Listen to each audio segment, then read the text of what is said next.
On March 23rd, industry experts came together in Frankfurt across performance and health, tactics and coaching and scouting. We sat down with the people driving the game forward. Well, I am Pablo Echeverri. I am the lead data analyst at Al Qadsiya Club in Saudi Arabia.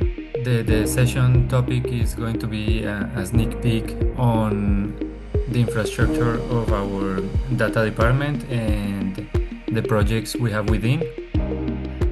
What was it like? The intent of this session will be to showcase our department as a benchmark not only within Saudi Arabia but also in the world.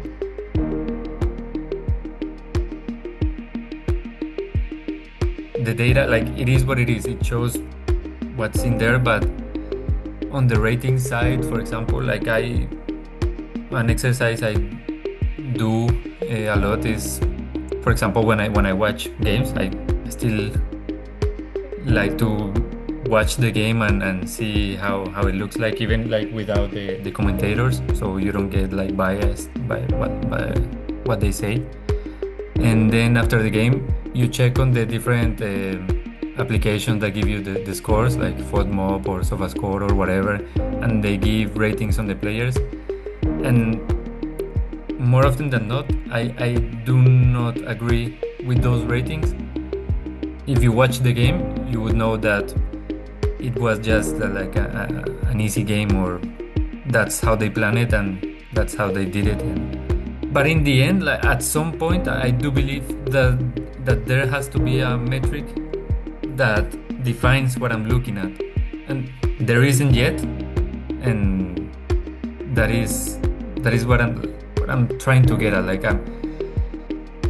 we're always trying to get with all of this data, and every day it's more granular. Like, we have the tracking data, which is like the most granular level, I guess, and well, we will also be getting like the 3D of the player and stuff like that, I guess, in soon, at least from the data providers, that will give us more context to add to our data. And I guess there's always a room of improvement on even the best ratings and the best metrics you can get out in the market right now. So yeah, I still trust just watching the game and thinking who is the best one, or who was the best team, or the best player.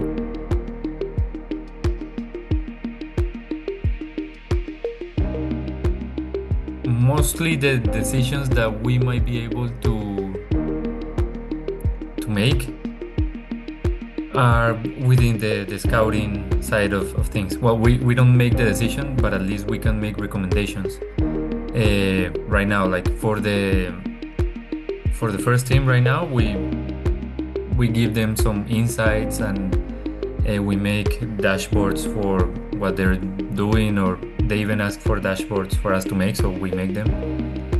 But on the decision side, like, I guess we have a little bit more room on the scouting side, and to make recommendations, that's like a huge thing to do, even when we are dealing with really high transfer values and stuff like that. And given also that we have a international players limit, so we have to really make sure that the player fits into our system, our identity. So I would say those are the bigger decisions, I would say, from the performance side of view and from the budget side.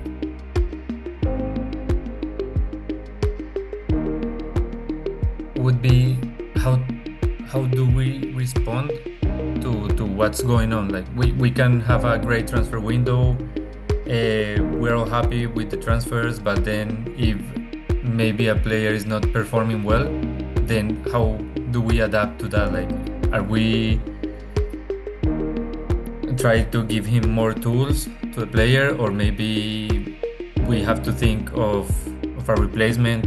Like, that's where it actually like comes to play the actual good decision making. Of course, like, we have to be aware of who we're getting, and like we have to make sure from data point of view, psychological, leadership, whatever the team needs. But we also have to be really quick to respond to maybe know when we not did wrong, but maybe the decision we made wasn't the best one. So we have to be able to recognize that and respond and just try to improve every day. It's always, things are always moving, so we just have to go with that.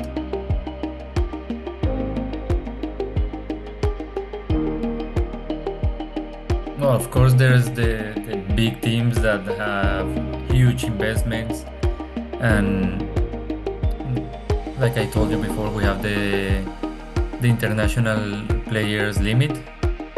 So then what we're left with is with the Saudi players. So we have to, well, one smart and like an important investment that has to be done is on the academy level and on the scouting side of local scouting.